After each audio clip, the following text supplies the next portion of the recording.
Hello and welcome to all my champions. सारे champions को very very good morning. सारे champions को very very good morning. एक बार ऑडियो वीडियो बता दीजिएगा। गुड मॉर्निंग आयु, मोमिता, रेक्ल्यूज, इरशाद, नितेश, आंशिका, सारे चैंपियंस को वेरी वेरी गुड मॉर्निंग। एक बार ऑडियो वीडियो बता देना। आज हम लोग बहुत इंपॉर्टेंट चैप्टर शुरू करने वाले हैं। पहले तो मुझे बताइए, गुड मॉर्निंग सभी को, वेरी वेरी गुड मॉर्निंग। एक बार ऑडियो वीडियो बता देना। रामवीर, अनुज, आदित्य, काजल, आशीष, आकाश, रॉबिन, सारे चैंपियंस को वेरी वेरी गुड मॉर्निंग। हाँ हाँ, एक बार मुझे बताओ कि सब्जेक्ट वर्ब वाला चैप्टर बना लिया था। सैटरडे आपकी छुट्टी थी, आपकी छुट्टी संडे को थी, और उसी बीच में आपको सब्जेक्ट वर्ब का 2 शीट मिला होगा। सब्जेक्ट वर्ब एग्रीमेंट का 2 शीट मिला होगा, वो बना लिया होगा। प्लस आफ्टरनून के बैच में, दोपहर वाले बैच में, जो प्रैक्टिस बैच है, उसमें भी मैं टॉपिक वाइज एरर करवा रही हूँ। उसमें भी सब्जेक्ट वर्ब है। तो आपको 3 जगह से बनाना था। 2 दिन की छुट्टी थी, आराम से आपने बना लिया होगा, बहुत ज्यादा नहीं था, बना लिया है सबने। हाँ, गुड मॉर्निंग सभी को, वेरी वेरी गुड मॉर्निंग। और साथ में मैंने जो 2 प्रैक्टिस सेट दिया था, साथ में मैंने आंसर भी दिया था। और आंसर में, किसी आंसर में दिक्कत हो तो आप जाके वीडियो सोल्यूशन भी देख सकते हो। वीडियो सोल्यूशन देखने के बाद, वीडियो सोल्यूशन भी तो है, वीडियो सोल्यूशन देखने के बाद फिर आपको आई डोंट थिंक कि कोई दिक्कत होने वाली है। वहां मैंने मतलब समझाया है कि ये आंसर है तो क्यों है। देख लिया है ना। मच और मेनी वाला कॉन्सेप्ट ना, वो तो मैं इसमें करवाऊंगी, एडजेक्टिव चैप्टर में करवाऊंगी। मच और मेनी वाला एडजेक्टिव चैप्टर में करवाऊंगी, यहां नहीं करना है। ओके, मच अनकाउंटेबल के लिए सब बन गया है। जिसको कोई भी इसीलिए मैं वीडियो सोल्यूशन देती हूँ ना। वीडियो सोल्यूशन में अगर स्टूडेंट्स को आया कि अगर मेरा आंसर गलत हो गया, क्यों गलत हुआ, इसका एक्सप्लेनेशन क्या है, तो वीडियो सोल्यूशन में मैंने वीडियो सोल्यूशन का रिकॉर्डेड लेक्चर बनाया हुआ है, तो उसमें एक्सप्लेनेशन भी है। ठीक है, बना लिया है। और मैच भी देखा होगा सबने। मैच तो कल का था ना, सैटरडे तो आपकी छुट्टी थी। Match was very interesting. ठीक है, मैच एंजॉय भी किया होगा, एकदम सबका मूड फ्रेश हो गया होगा मैच देख के। सब्जेक्ट वर्ब में मच और मेनी वाला नहीं रखना है अंकित, वो मैं एडजेक्टिव चैप्टर में पढ़ाऊंगी। सब बन गया है, और कुछ नहीं भी बना होगा तो एक्सप्लेनेशन है। Okay, let us start. आज हम लोग एक नया टॉपिक स्टार्ट करने वाले हैं, दैट इज वर्ब। और वर्ब लेंदी टॉपिक है, तो you have to tighten your seat belts. Energy के साथ वर्ब चैप्टर में आना है। ठीक है, तो आप, मैंने यूट्यूब पे ही 12-13 घंटा वर्ब पढ़ाया है। वर्ब पढ़ाने में मुझे 15, 16, 17, 18 घंटा भी लग सकता है, मतलब क्लासेस लग सकता है। ओके, तो आप बोलोगे कि मैम ऐसा वर्ब में क्या चीज है जो इतना लेंदी है। Verb is the mother of grammar. Mother of grammar है वर्ब, लेंदी चैप्टर है। देखो, वर्ब चैप्टर में तो वर्ब पढ़ोगी ही, फिर वर्ब चैप्टर में वर्ब पढ़ना है, फिर टेंस चैप्टर जब मैं अलग से पढ़ाऊंगी। अब ये मत समझना कि मैं वर्ब में ही टेंस पढ़ा दूंगी, टेंस का चैप्टर अलग से रहेगा। आप टेंस चैप्टर में भी वर्ब का यूज होगा। किसी वाक्य का टेंस उसके वर्ब से ही बनता है। आपने सब्जेक्ट वर्ब पढ़ा, सब्जेक्ट वर्ब में भी वर्ब चैप्टर आया। वर्ब चैप्टर में तो वर्ब रहेगा ही, टेंस में भी रहेगा ही। जब मैंने थोड़ा बहुत इन्वर्जन पढ़ाया था, इन्वर्जन किसको बोलते हैं, जब सब्जेक्ट से पहले वर्ब आ जाए, वहां भी तो हर जगह थोड़ा थोड़ा थोड़ा थोड़ा वर्ब का यूज। एडवर्ब में भी वर्ब करेंगे। वर्ब की विशेषता बताने वाले वर्ड्स एडवर्ब्स होते हैं। ये जो वॉइस और नरेशन है ना, सारा खेल वर्ब और टेंस का है। आप बोलोगे मैम आप मदर क्यों बोल रहे हो वर्ब को, क्योंकि हर जगह, जैसे मदर अपना पूरा फैमिली संभालती है, वैसे ही हर जगह वर्ब की जरूरत पड़ती। नरेशन में, वॉइस में, टेंस में, एडवर्ब में, हर जगह वर्ब की जरूरत है। तो वर्ब पढ़ाते समय थोड़ा सा टाइम लगने वाला है। ओके, बहुत लेंदी टॉपिक है, तो हो सकता है कि बोर भी हो जाओ, लेकिन है बड़ा इंपॉर्टेंट। अगर आप वर्ब पढ़ दोगे ना, तो आपको लगेगा अरे वर्ब में तो मैंने 50% ग्रामर पढ़ लिया। अगर अगर आपका वर्ब चैप्टर अच्छे से क्लियर हो जाता है ना, तो मान के चलो कि आपका 50% ग्रामर यहीं पे क्लियर हो गया, क्योंकि वर्ब से भर भर के एरर्स आता है। और आप बोलोगे मैम वर्ब इतना लेंदी चैप्टर क्यों है, क्योंकि वर्ब में बहुत सारा चीज पढ़ना है। हमें सबसे पहले क्या पढ़ना है, वर्ब होता क्या है, फिर स्टेटिव वर्ब क्या होता है, एक्शन वर्ब क्या होता है, ट्रांजिटिव वर्ब क्या होता है, इंट्रांजिटिव वर्ब को ऐसा पढ़ के जाना है कि किसी को पढ़ा सको। फाइनाइट वर्ब क्या होता है, नॉन फाइनाइट वर्ब क्या होता है, मॉडल वर्ब्स क्या होता है, ओके, नॉन फाइनाइट वर्ब में इन्फिनेटिव, जीरेंड, पार्टिसिपल क्या होता है, तो वर्ब और पैरेललिज्म क्या होता है, ठीक है, वर्ब और इन्वर्जन है। तो वर्ब में भर भर के, वर्ब में बहुत सारे टॉपिक्स है, एक वर्ब के अंदर छोटे छोटे बहुत सारे टॉपिक्स, और थोड़ा बहुत वर्ब में मैं आपको एक्टिव पैसिव भी टच करूंगी। वैसे मैं एक्टिव पैसिव का अलग से चैप्टर पढ़ाऊंगी, बट यहाँ वर्ब में भी इसको हम ध्यान देने वाले हैं। तो वर्ब बहुत इंपॉर्टेंट टॉपिक है। तो स्टार्ट किया जाए ना। वर्ब पढ़ते हैं। वर्ब, अगर मैं पूछूं कि वर्ब किसको बोलते हैं, तो आप बोलोगे मैम क्रिया को वर्ब बोलते हैं। किसी भी वाक्य में कोई क्रिया हो रही है, क्रिया मतलब कोई भी एक्शन हो रहा है। जब आप छोटे क्लास में थे तो आपको टीचर बताते थे व्हाट इज, अभी लिखना कुछ भी नहीं, अभी लिखेंगे कुछ भी नहीं, ठीक है। पहले तो थोड़ा वर्ब में ना समझना ज्यादा है, okay. Verbs are, junior classes में कोई पूछे कि क्रिया क्या होता है, किसी भी वर्ड से किसी क्रिया, किसी एक्शन का पता चले, किसी भी वर्ड से किसी काम के होने का पता चले, हम उसको वर्ब बोलते हैं, ठीक है। जूनियर क्लास में पढ़ा होगा, बट ये पूरा डेफिनेशन नहीं है। मतलब ऐसा नहीं है कि डूइंग वर्ड्स या एक्शन वर्ड्स ही वर्ब होते हैं। जैसे मैंने लिखा आई नो हिम, फिर मैंने लिखा आई रीच्ड ऑन टाइम। देखो इस सेंटेंस में लिखना अभी कुछ भी नहीं, इस सेंटेंस में दो वर्ब है, एक तो ये है नो, ठीक है, ये हमारे वाक्य का सब्जेक्ट है, ये इसका वर्ब है, ये ऑब्जेक्ट है। उसी तरह ये सब्जेक्ट है और ये रीच्ड वर्ब है।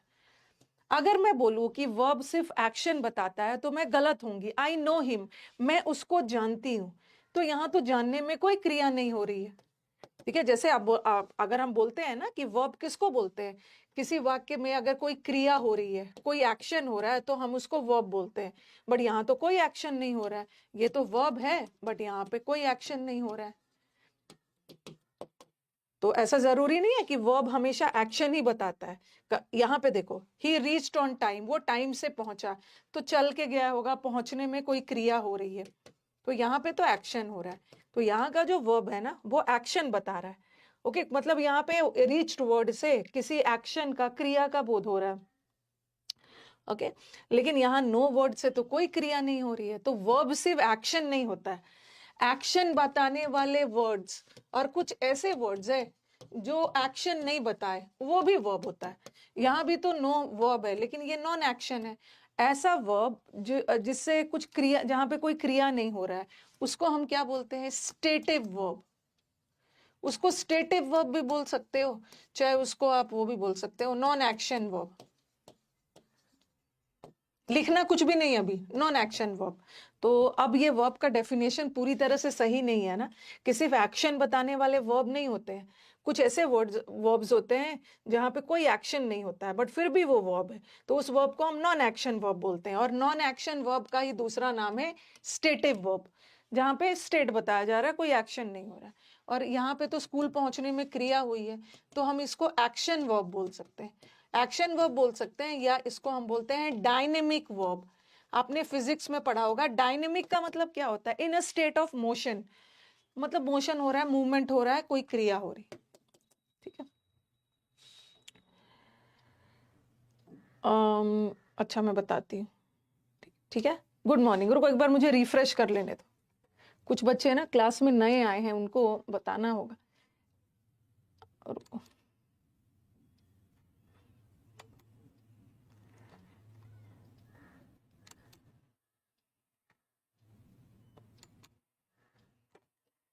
अच्छा मैं ऐसा करती हूँ ना, ऐसा करती हूँ कि जो बच्चे नए आए हैं ना क्लास में, देखो हर दिन बताना तो पॉसिबल नहीं होता है ना, मैं एक छोटा सा वीडियो बना देती हूँ, ठीक है। एक छोटा सा वीडियो बना देती हूँ कि क्योंकि जो शुरू से बैच में है ना, उनको कोई दिक्कत नहीं है, जो बीच बीच में ज्वाइन करते हैं ना, उनको समझ में नहीं आता कैसे पढ़ना है। तो एक छोटा सा वीडियो बना दूंगी आज, और मैं इसी बैच के शुरुआत में, ओके, वीडियो को कैसे देखना है, ओके, क्लासेस कैसे अटेंड करना है, वहां पे लगा दूंगी। तो इससे क्या होगा कि जो भी स्टूडेंट हमारे नए आएंगे ना, हर दिन मुझे बताने में टाइम वेस्ट हो जाता है। ओके, टाइम वेस्ट हो जाता है, कैसे क्या पढ़ना है, तो मैं एक वीडियो बना के डलवा देती हूँ। जैसे आपका पार्ट ऑफ स्पीच है ना, पार्ट ऑफ स्पीच वाला क्लास पहला था, उस क्लास के पहले क्लासेस को कैसे देखना है, ये एक थंबनेल बना के एक वीडियो बना देती हूँ। ओके, नहीं 31 जनवरी में 9:30 बजे वाला बैच देख लो वो बच्चे बेचारे ढूंढते रह जाएंगे। 31 जनवरी का 9:30 बजे मैंने बताया था कि कैसे पढ़ना है। अभी मैं वो एक डिटेल में बना के और वहीं पे पिन करवा देती हूँ सबसे पहले कि बैच मतलब इंग्लिश को, क्लासेस को कैसे देखना है। ठीक है, ठीक है, बार बार पूछने की जरूरत ना पड़े, हमारे स्टूडेंट्स नए नए आते हैं, उसमें अभी बनवा के डलवा दूंगी। लेकिन आज आप लोग आए हो तो यहीं से क्लास अटेंड करो। ठीक है, आज हमारा वर्ब का पहला क्लास है। किसी भी चैप्टर का जो पहला क्लास होता है ना, वो आपको आराम से समझ में आ जाएगा। ठीक है, अब वर्ब का कोई बच्चा वर्ब के बीच में आएगा तो उसको दिक्कत होगी, क्योंकि वर्ब का हर एक क्लास दूसरे क्लास से जुड़ा हुआ है, तो इसीलिए वर्ब का एक भी क्लास मिस नहीं करना है। देखो, अभी मैंने थोड़ा सा बता देती, अभी मैंने इस बैच में पार्ट ऑफ स्पीच पढ़ाया है, कंजंक्शन पढ़ाया है, सब्जेक्ट वर्ब पढ़ाया है, 3 चैप्टर पढ़ाया है। तो आप तीनों का रिकॉर्डेड देख लेना। ठीक है, और वो कैब का एक बैच चल रहा है, वो मैं वीडियो में बता दूंगी कैसे कैसे करना। आज यहीं से करिए, जब भी आपको सैटरडे संडे छुट्टी रहती है ना, तो टाइम मिले तो ये सब कवर कर लीजिए। हो सकता है कि महाशिवरात्रि है परसों, तो महाशिवरात्रि के दिन मैं छुट्टी रखूं, तो एक दिन आपको टाइम मिलेगा तो ये वाला कवर कर लीजिएगा। सैटरडे को ये कर लीजिएगा, संडे को ये कर लीजिए, और बाकी वर्ब में तो लाइव रहना ही है। ओके, तो चलो वर्ब अब पढ़ते हैं। एक वीडियो बनाना पड़ेगा। तो कोई आपसे पूछे कि वर्ब क्या होता है, व्हाट इज वर्ब, थ्योरी ऐसे लिखना नहीं है, शॉर्ट में लिखो व्हाट इज वर्ब। वर्ब ने सदियों पहले, अब वो वाला डेफिनेशन बचपन वाला नहीं लिखना है, डूइंग वर्ड्स और एक्शन वर्ड्स, जिस वर्ड से किसी क्रिया का बोध हो रहा है वो वर्ब है, नहीं। कभी कभी कोई क्रिया का बोध नहीं होता है, फिर भी वो वर्ब होता है। जैसे लिख दिया मैंने, ही लाइक्स कॉफी, उसको कॉफी पसंद है, तो कॉफी को पसंद करने में कोई क्रिया नहीं हो रही है, बट फिर भी यहाँ पे वर्ब है, तो ये नॉन एक्शन हो गया, लिखना नहीं। फिर मैंने लिखा ही ड्रैंक द वाटर, उसने पानी को पिया, पीने में क्रिया हो रही है ना, तो यहाँ पे ग्लास को उठाया होगा, पिया होगा पानी, एक्शन हो रहा है। Okay,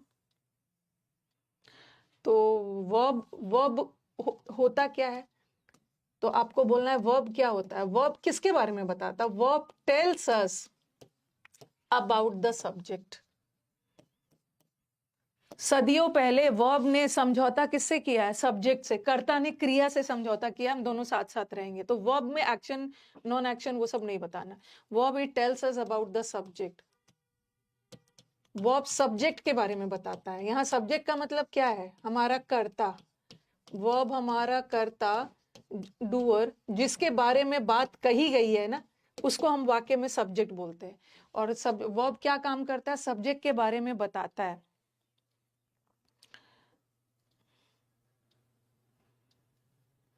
okay, verb tells us about the subject. और ये सब्जेक्ट के बारे में क्या बताता है, आप बोलोगे ना कि मैम वर्ब कर्ता के बारे में बताता है, सब्जेक्ट के बारे में बताता है, तो सब्जेक्ट के बारे में क्या बताता है, इट टेल्स अस, ऐसा मत लिखो। सब्जेक्ट के बारे में क्या बताता है, शॉर्ट शॉर्ट में नोट्स लिखोगे, पढ़ने में मजा आएगा। सब्जेक्ट के बारे में क्या बताता है, सब्जेक्ट के द्वारा किया गया कोई कार्य, उसके बारे में बताता है। सब्जेक्ट के स्टेट के कार्य वाला ही तो एक्शन वर्ब होता है ना, और स्टेट बताने वाला नॉन एक्शन वर्ब होता है, जिसको स्टेटिव वर्ब बोलते हैं। या सब्जेक्ट के ओनरशिप को भी बताता है, सब्जेक्ट के द्वारा कोई चीज ओन किया गया, मतलब मालिकाना अधिकार, ओनरशिप के बारे में भी बताता है। ठीक है, ओनरशिप या आप बिलोंगिंगनेस बोल सकते हो। सब्जेक्ट के द्वारा कोई चीज बता रही हूं, ओन किया गया, सब्जेक्ट के पास कोई चीज है। सेंटेंस देखना, मैंने लिखा आई हैव अ पेन, दूसरा लिखा आई लाइक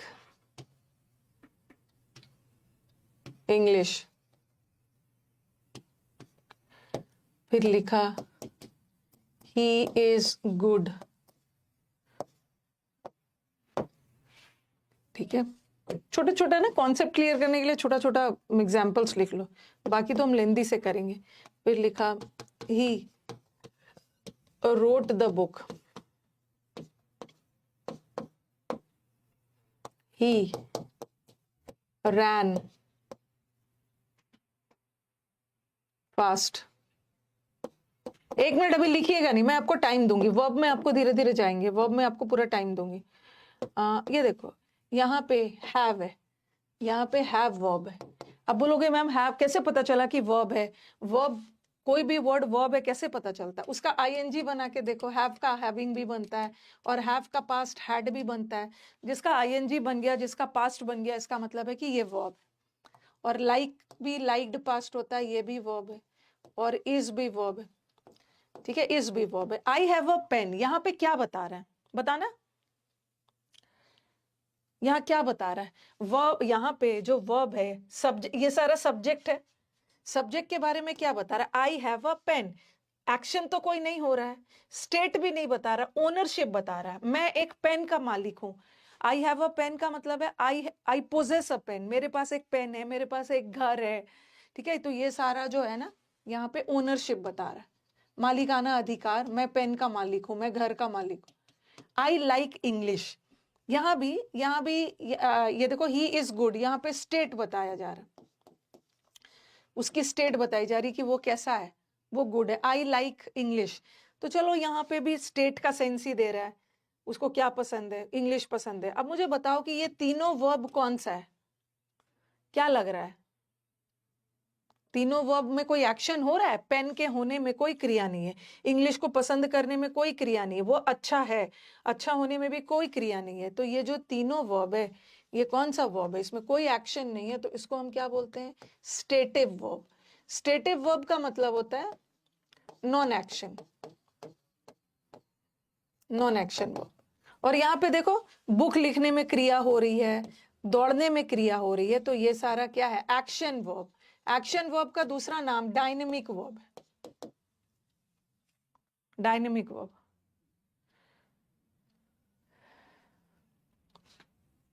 तो आप लिख लीजिए इसको, छोटे छोटे चीजों से अपना कॉन्सेप्ट क्लियर करिए। तो अब तो पता चल गया ना कि वर्ब क्या बताता है। और ये जो ओनरशिप और स्टेट है ना, ये दोनों नॉन एक्शन वाला वर्ब होता है। जिस जिस वर्ब से स्टेट पता चले, मालिकाना अधिकार पता चले, उसको हम नॉन एक्शन के कैटेगरी में डालते हैं, और एक्शन तो एक्शन वाले में रहता। तो वर्ब सब्जेक्ट के बारे में बताता है, क्योंकि वर्ब ने सदियों पहले क्रिया ने कर्ता से एग्रीमेंट किया था। और सब्जेक्ट के बारे में क्या किया था बताता है, सब्जेक्ट के द्वारा किया गया कोई कार्य, जैसे यहाँ पे कोई कार्य हो रहा है, सब्जेक्ट की स्थिति बता रहा है, सब्जेक्ट के का ओनरशिप बता रहा है। लिख लिया ये?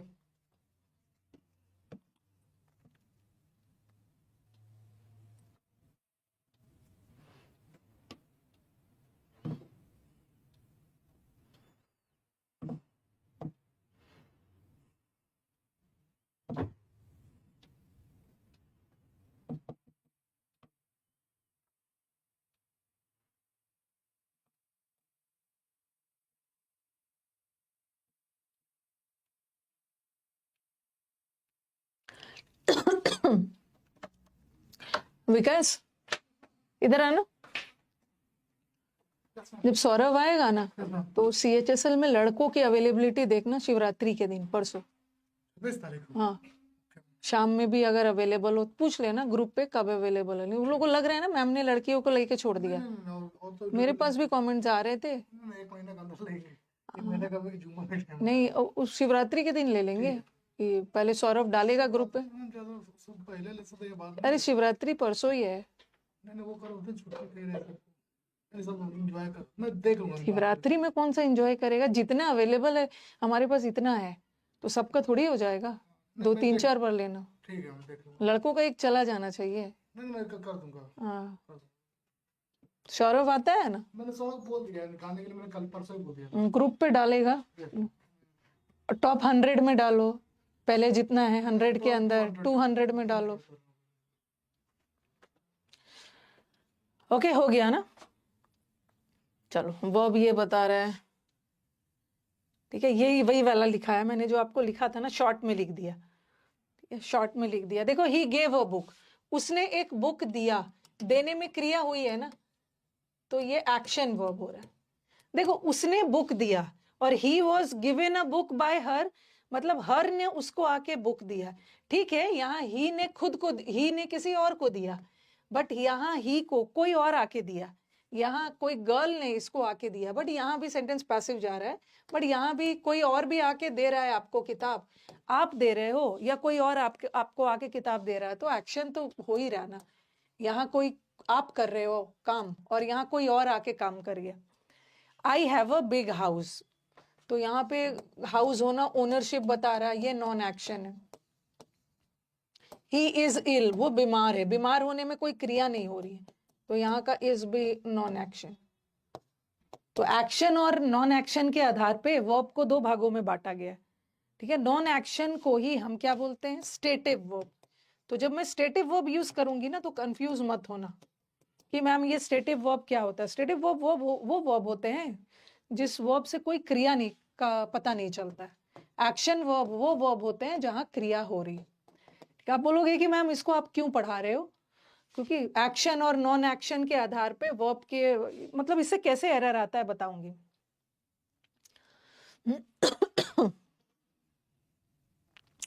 लड़कियों का इंटरव्यू गया है ना, कुछ बच्चों को लगा है कि मैम ने CHSL में सिर्फ लड़कियों को लेकर इंटरव्यू छोड़ दिया है, लड़कों का नहीं लूंगी। अरे सिलेक्शंस तो ज्यादा लड़कों का ही है, तो कैसे छोड़ दूंगी।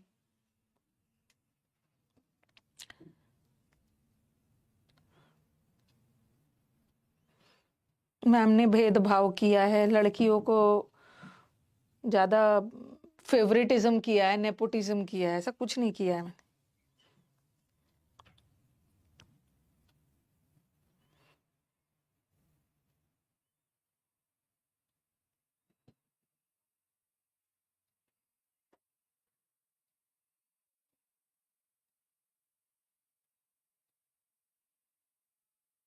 स्टेटिव वर्ब ही ओनरशिप बताने वाले वर्ड्स ही स्टेटिव वर्ब के अंदर आता है। ये मत सोचना ना कि ओनरशिप और स्टेटिव में क्या डिफरेंस है।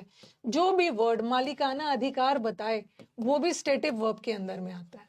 तो याद रखना कि स्टेटिव वर्ब के अंदर में दो तरीके के वर्ब आते हैं। एक तो स्टेट बताने वाला वर्ब स्टेटिव वर्ब है, और ओनरशिप बता रहा है जिस वर्ड से मालिकाना अधिकार का पता चले, वो भी स्टेटिव वर्ब के अंदर में, कुछ अलग अलग नहीं, ठीक है।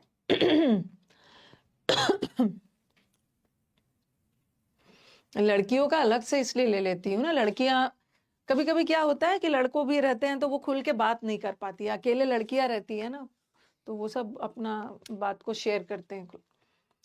लिख लिया, हाँ। अब मैंने यही बताया है, ठीक है। लिखने का मन हो लिखना, नहीं लिखने का मन हो मत लिखना, वैसे बता ही दिया मैंने। बेस्ड ऑन एक्शन, एक्शन और नॉन एक्शन के आधार पे, ठीक है, एक्शन और नॉन एक्शन के आधार पे वर्ब को दो भागों में बांटा गया, बता दिया।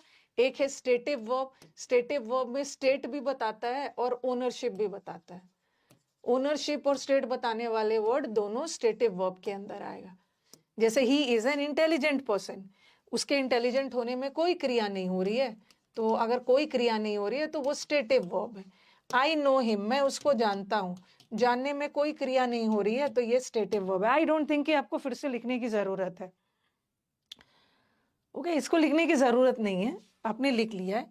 कुछ एग्जाम्पल दे दिया मैंने। She has a beautiful dress, तो यहाँ का जो हैज है ये वर्ब है और ये ओनरशिप बता रहा है।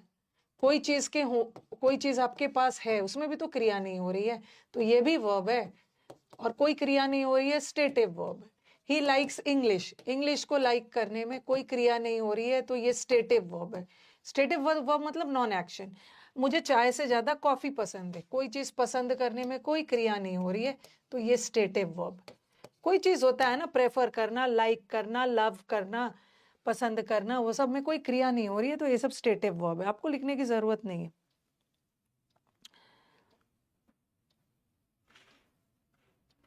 ठीक है, ये सारे आपने लिख लिया है, आपने लिख लिया स्टेटिव वर्ब। अब एक्शन वर्ब पे आ जाओ। दो तरह का वर्ब है, एक स्टेटिव और एक एक्शन। एक्शन वर्ड को भी हम डायनेमिक वर्ब बोलते हैं। देखो स्कूल जाने में क्रिया हो रही है ना, पैदल पैदल स्कूल जा रहे हो, दौड़ने में क्रिया हो रही है, एक्शन हो रहा है, तो ये भी एक्शन वर्ब है। एक्शन वर्ब का आपने एग्जाम्पल तो लिख ही लिया है, अननेसेसरी अपने नोट्स को लेंदी क्यों करेंगे, जहां लिखना होगा मैं बता दूं।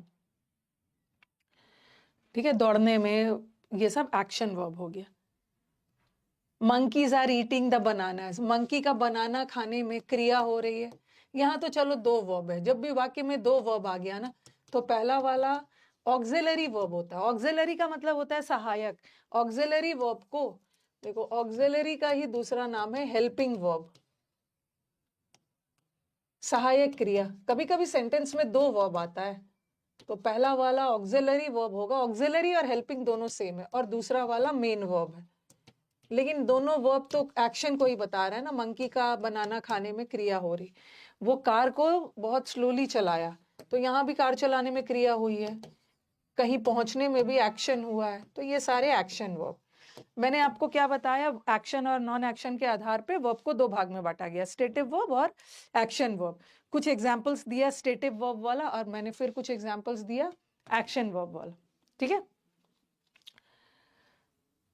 एक बार बता दो, स्लाइड हटा दे रही हूं, आपने लिख लिया है, थोड़ा सा ही एग्जाम्पल लिखना है। स्टेटिव वर्ब का एग्जाम्पल आपने लिख लिया, और फिर आपने एक्शन वाले डायनेमिक वर्ब का भी एग्जाम्पल लिख लिया है। ओके, दोनों का लिख लिया है, बहुत ज्यादा लेंदी नोट्स नहीं बनाना है, फिर पढ़ने में भी मजा नहीं आता, एक ही चीज को बार बार नहीं लिखना है। I will tell you how can we know that it is auxiliary. I'll tell you, okay, the difference between auxiliary. Right now we are doing the difference between stative verb and action verb. Okay, अभी हम difference कर रहे हैं stative verb और action verb पर, फिर auxiliary और main भी बताऊंगी। चलो ये हो गया। हाँ, अब क्वेश्चन बेस्ड, इससे मैम क्वेश्चन कैसा आता है, आपने स्टेटिव वर्ब का जिक्र किया और आपने एक्शन वर्ब का जिक्र किया। स्टेटिव वर्ब वो वर्ब होते हैं जहां पे कोई एक्शन नहीं हो रहा है, और एक्शन वर्ब वो होते हैं जहां पे एक्शन हो रहा है। इससे रिलेटेड एग्जाम्स में क्वेश्चंस कैसे आते हैं। ठीक है, देखो आपने पढ़ा है ना एडवर्ब। एडवर्ब हम क्या किसको बोलते हैं, क्रिया विशेषण। तो आपने पढ़ा है कि वर्ब की विशेषता बताने वाले वर्ड्स एडवर्ब होते हैं, ये तो पढ़ते आ रहे हैं। क्रिया की विशेषता बताने वाले वर्ड्स क्रिया विशेषण होते हैं, बट कभी कभी वर्ब की विशेषता एडजेक्टिव भी बताता है। अब आप बोलोगे कि मैम हम तो हमेशा से पढ़ते आ रहे हैं वर्ब की विशेषता बताने वाले वर्ड एडवर्ब होते हैं, आप कैसे बोल रहे हो कि वर्ब की विशेषता एडजेक्टिव भी बता सकता है। तो यहीं पे काम आएगा, जब भी कोई वर्ब है जहां पे एक्शन हो रहा है, एक्शन वाले वर्ब, जो एक्शन वाले वर्ब है ना, वो एडवर्ब की विशेषता बता रहा है। सॉरी, एक्शन बताने वाले वर्ड्स एडवर्ब के साथ एडवर्ब यूज होता है, और जो भी वर्ड स्टेटिव हो, स्टेटिव वर्ब के साथ हम एडजेक्टिव का यूज करते हैं। तो ये भी दिमाग से हटाना कि वर्ब की विशेषता बताने वाले वर्ड्स हमेशा एडवर्ब होते हैं, कभी कभी वर्ब की विशेषता एडजेक्टिव भी बताता है। तो आप बोलोगे कौन सा वर्ब, स्टेटिव वर्ब, तो ये लिख लो, स्टेटिव वर्ब ये अपने साथ एडजेक्टिव लेता है, और एक्शन वर्ब ये एडवर्ब लेता है। वर्ब की विशेषता एडवर्ब तभी बताएगा, वर्ब की विशेषता बताने वाले वर्ड एडवर्ब ऐसा तभी होगा, एडवर्ब तभी यूज करेंगे जब वो वर्ब एक्शन वाला हो। अगर स्टेटिव वाला हो तो हम एडवर्ब नहीं यूज करेंगे, हम एडजेक्टिव यूज करेंगे।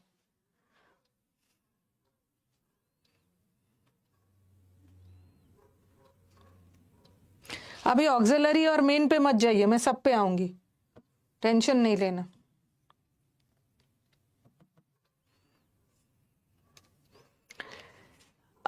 मैंने लड़कियों का जो इंटरव्यू लिया था, और मैं बार बार मैं बोलती हूँ ना, तो हो सकता है आप लोग को लगे अरे मैम तो बकबक करते रहती है, लड़कियों से बार बार इस चीज पे बता रही थी, क्लोस्टस PQRS और पैसेज पे बोल रही थी। मैं उनसे बुलवा रही थी, मैं बोलूंगी तो आपको समझ में नहीं आएगा, बट आपके दोस्त बोलेंगे तो समझ में आएगा। मैं उनसे बोलती थी, बताओ क्लोस्टस PQRS में मतलब क्या दिक्कत आती थी। शुरू में 0 स्कोर आता था ना, शुरू में नेगेटिव आता था, बोलते थे हाँ मैम हम लोग भी बहुत परेशान थे, कभी 2 आए कभी 1 आए, लेकिन हमें पता ही नहीं चला ना कि कब हमारा क्लोस्टस PQRS इंप्रूव हो गया। ये एक लाइन वो बोले, कि हम लोग अलग से नहीं बनाते थे क्लोज टेस्ट PQRS, बस हमने अलग से बनाने का टाइम नहीं था, बस आपके क्लास में रेगुलर आते थे और ऊपर नीचे होते होते तक हमारा क्लोज टेस्ट PQRS में ग्राफ पता ही नहीं चला कि कब इंप्रूव हो गया। तो वही चीज मैं बोलती हूँ कि 0 भी आए बट क्लास में रेगुलरिटी में आना है, ठीक है। उससे क्या होगा, आपको पता चलेगा और आपका इंप्रूव भी हो जाएगा, तो उसका टेंशन मत लेना। और वो कैब के लिए तो समुद्र मंथन के अलावा और कुछ है नहीं।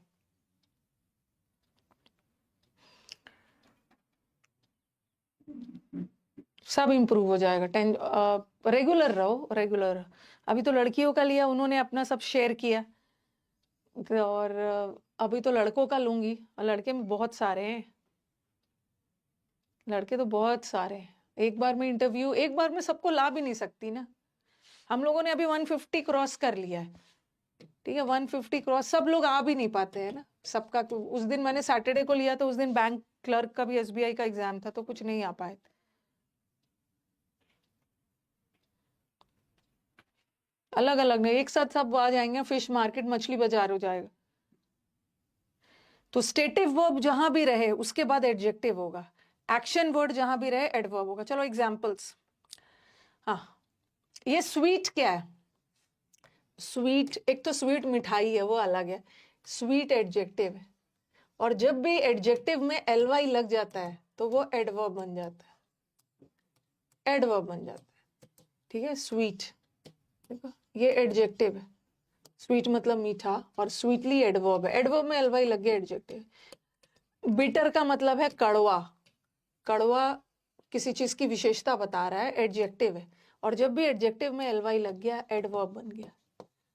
यहाँ भी जब भी ये एडजेक्टिव है और एडजेक्टिव में ly लग जाता है तो वो एडवर्ब बन जाता है। इसको तो डिटेल में करने वाले हैं और। हाँ, तो अब बताओ, यहाँ पे यहाँ पे मैंने एडवर्ब यूज किया, ठीक है, और यहाँ पे मैंने एडजेक्टिव यूज किया। अब आप बोलोगे मैम ऐसा क्यों?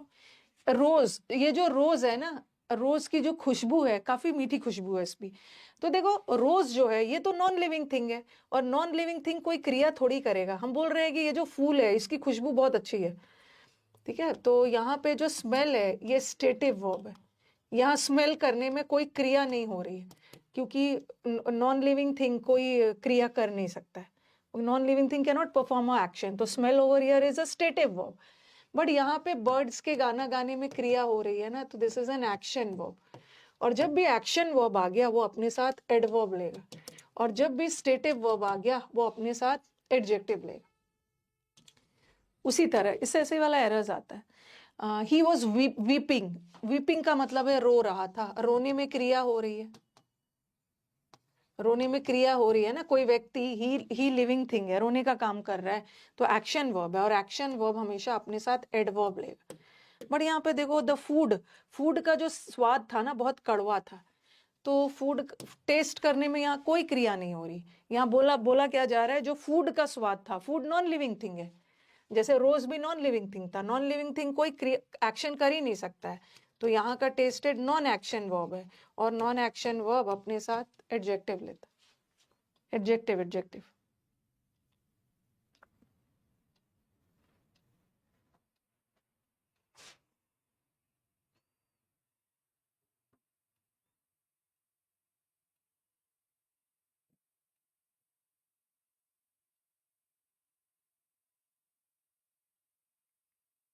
लिखो इसको पहले, आगे जब हमारा बैच जाएगा ना तो मैं बताऊंगी, देखो ये स्टेटिव वर्ब है और अपने साथ एडजेक्टिव लेगा, तब आपको याद रखना है कि स्टेटिव वर्ब हमेशा एडजेक्टिव लेता है, जिस वर्ब में एक्शन हो रहा है वो एडवर्ब लेता है।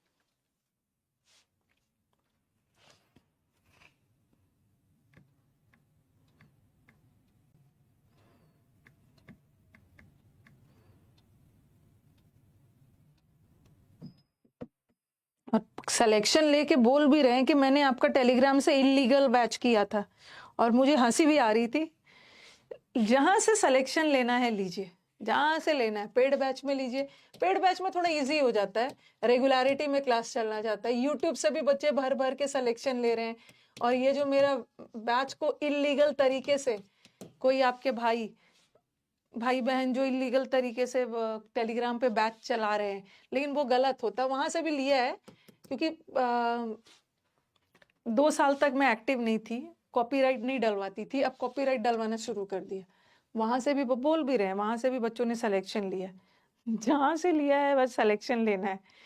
वो आके बोल रहे थे मैम बुरा मत मानिएगा, हमने वो भैया जो टेलीग्राम पे आपका इलीगल तरीके से बैच डालते थे वहां से लिया था। तो गुस्सा नहीं आता, खुशी इस बात की है ना, कहीं से पढ़ के ले लिया ना सिलेक्शन।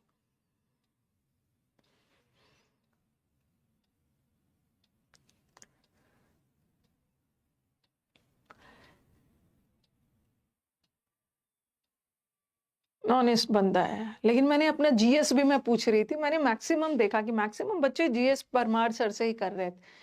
तो मैं परमार सर को तो पर्सनली जानती नहीं हूँ, ठीक है, उनको पर्सनली मतलब मेरी उनसे बातचीत होती नहीं है, बट आप ही लोग के थ्रू पता चलता है कि अच्छा पढ़ाते हैं। बहुत सारे बच्चे जीएस वाले, इसलिए मैं पूछा कि जीएस कहाँ से कर रहे हैं, ताकि मुझे भी पता चले ना कि जीएस के लिए बच्चे स्ट्रगल करते हैं। तो उस वीडियो के थ्रू अगर कोई जीएस में स्ट्रगल कर रहा है तो सर से पढ़ सकता है।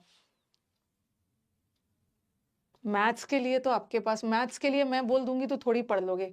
मैथ्स में तो पहले से आपने डिसाइड कर लिया, इतने सारे टीचर्स है, किससे पढ़ना है। ज्यादातर आप लोग जीएस के लिए पूछते हो मेरे से, ज्यादातर जीएस के लिए पढ़ते हो। तो परमार मैक्सिमम स्टूडेंट्स देखा ना, परमार सर के स्टूडेंट्स।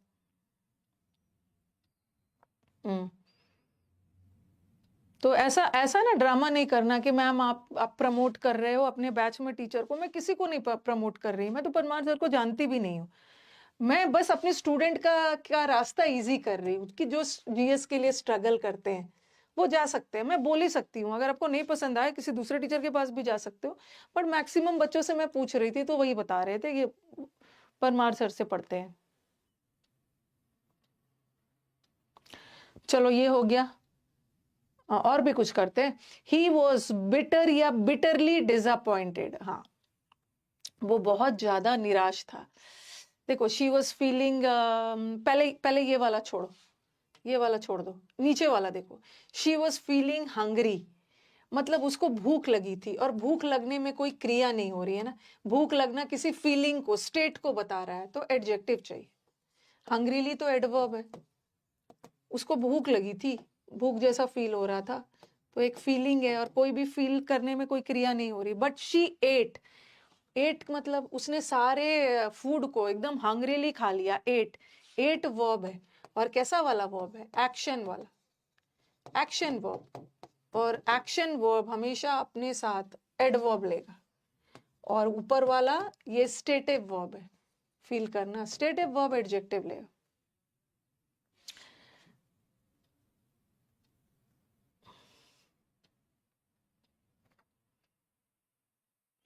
स्टूडेंट का काम आसान हो जाए, अब इजी हो जाए। सिर्फ इंग्लिश की वजह से तो सिलेक्शन नहीं होता है ना। हमारे स्टूडेंट को जीएस भी पढ़ना है, हमारे स्टूडेंट को मैथ्स भी पढ़ना है, हमारे स्टूडेंट्स को रीजनिंग भी पढ़ना है, कंप्यूटर है, तो कोई एक सब्जेक्ट से सिलेक्शन थोड़ी होता है। आप वीडियो देखना विशाल, वहां पे लड़कियों ने बोला है कि मैं हिंदी मीडियम से हूँ और हिंदी इंग्लिश कोई मैटर नहीं करता है। एसएससी की तैयारी करने आते हो ना, हिंदी इंग्लिश कुछ मैटर नहीं करता है, आप बस डेडिकेशन रखें। देखो वो बहुत बुरी तरह से डिसअपॉइंटेड था। अब देखो ये क्वेश्चन वैसे मुझे अभी डालना नहीं चाहिए था। ये क्वेश्चन ना मैं आपको एडजेक्टिव में पढ़ाती तो ज्यादा अच्छा होता। डिसअपॉइंटेड का मतलब होता है निराश, और ये डिसअपॉइंटेड था, सैड था, और डिसअपॉइंटेड एडजेक्टिव है, ठीक है, डिसअपॉइंटेड एडजेक्टिव है, और ये यहाँ पे वॉज वर्ब है, ठीक है। तो आपके दिमाग में आएगा ना कि मैम सैड होना, सैड होने में तो कोई क्रिया नहीं हो रही है, तो एडजेक्टिव चाहिए ना। नहीं, क्योंकि यहाँ डिसअपॉइंटेड खुद में एडजेक्टिव है, और एडजेक्टिव की विशेषता फिर से एडजेक्टिव नहीं बताता है, एडजेक्टिव की विशेषता एडवर्ब बता सकता है, ठीक है। तो आपको जब मैंने पहला दिन क्लास लिया था तो आपको याद होगा, आपको याद होगा कि ये जो एडवर्ब होता है ना, ये वर्ब की भी विशेषता बताता है, एडवर्ब एडजेक्टिव की भी बताता है, एडवर्ब दूसरे एडवर्ब की भी बताता है। तो आप बोलोगे कि मैम यहाँ तो भी तो कोई कार्य नहीं हो रहा है, स्टेट बताया जा रहा है कि वो दुखी था, और स्टेट बताने के लिए तो एडजेक्टिव चाहिए, लेकिन आपने एडवर्ब क्यों लगाया? क्योंकि यहाँ पे बाद में एक एडजेक्टिव लगा हुआ, और एक एडजेक्टिव एडवर्ब की विशेषता बता सकता है। बिटरली डिसअपॉइंटेड हो। I get difficulty in recognising part of speech. तो आप पार्ट ऑफ स्पीच देखो, पार्ट ऑफ स्पीच का क्लास देखो। मैंने पार्ट ऑफ स्पीच का 4 क्लासेस लिया है। तो बस अभी हमने क्या सीखा,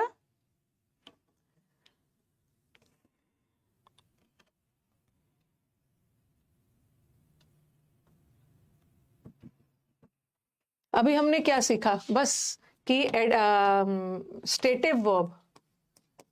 स्टेटिव वर्ब के साथ एडजेक्टिव यूज होता है और एक्शन वर्ड के साथ एडवर्ब का यूज होता है। ठीक है, एडवर्ब एडवर्ब एडवर्ब। अब आ जाओ। चलो, एक क्वेश्चन है प्रीवियस पेपर का। फ्लावर्स, इतनी अच्छी फ्लावर्स की खुशबू इतनी अच्छी थी कि मैं उसको तोड़ना चाहता था। तो अगेन वही है, स्वीटली वर्ड डाल दिया। स्वीटली एडवर्ब है और स्मेल वर्ड, फ्लावर्स की स्मेल वर्ड नॉन एक्शन है, स्टेटिव वर्ब है। और क्वेश्चन रॉन्ग है, स्टेटिव वर्ब अपने साथ एडवर्ब तो कभी लेगा ही नहीं। तो स्वीटली भी हटा और नो इम्प्रूवमेंट भी नहीं हटेगा क्योंकि क्वेश्चन गलत है। तो आंसर ये होगा, ये विल नहीं लगेगा। यहाँ थोड़ा सा टेंस का एरर भी डाल दिया, the flowers will smell so sweet. यहाँ पर अगर रहता विल स्मेल नहीं होगा। विल स्मेल का मतलब होता है कि फ्लावर्स इतना अच्छा खुशबू देगा, इतना अच्छा खुशबू देगा नहीं। फ्लावर्स इतना अच्छा खुशबू दे रहा था ना कि मैं उसको तोड़ना चाह रहा था, देगा नहीं। तो आंसर इज सी। ये क्वेश्चन आपका आया हुआ है।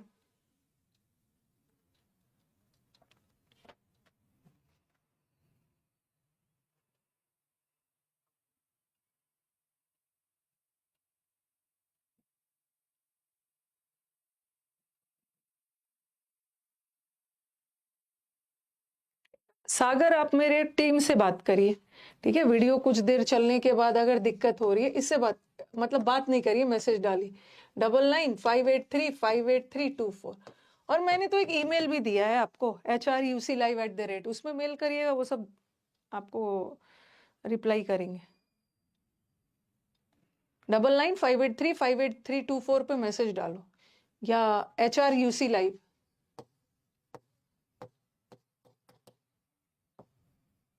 HRUClive@gmail.com पे भी आप मेल कर सकते हो। चलो, ये भी हो गया। स्वीट इसलिए आया ना क्योंकि स्टेटिव वर्ब है और स्टेटिव वर्ब एडवर्ब ना लेके स्टेटिव वर्ब अपने साथ एडजेक्टिव लेता है। Next, the old man is blindly. Blind adjective है और एडजेक्टिव में ly लगता है तो एडवर्ब बन जाता है। जो ओल्ड मैन है वो अंधा है, so don't call him a liar when he says that he can't read. तो यहाँ पे किसकी विशेषता, इज है, यहाँ पे इज वर्ब है। और इज कैसा वाला है, किसी के अंधे होने में कोई क्रिया नहीं हो रही है, तो ये वर्ब है। और कैसा वर्ब है, स्टेटिव वर्ब। और स्टेटिव वर्ब अपने साथ एडवर्ब ना लेके एडजेक्टिव लेता है। और वैसे भी ओल्ड मैन की विशेषता बताई जा रही है, ओल्ड मैन नाउन है, नाउन की विशेषता एडजेक्टिव। उसी तरह he is being very politely, वो बहुत विनम्र दिख रहा है, ही इज बीइंग पोलाइट। तो विनम्र दिखने में कोई क्रिया नहीं हो रही, ही इज बीइंग पोलाइट, वो बहुत ज्यादा विनम्र दिख रहा है। तो यहाँ भी ये बीइंग जो है ये नॉन एक्शन है। विनम्र होने में, पोलाइट होने में कोई एक्शन नहीं हो रहा, और कोई एक्शन नहीं हो रहा तो एडवर्ब नहीं चाहिए, एडजेक्टिव चाहिए। These are PYQs। The number वाले में सब्जेक्ट प्लूरल होगा, the number of students, subject noun तो प्लूरल होगा बट वर्ब सिंगुलर होगा।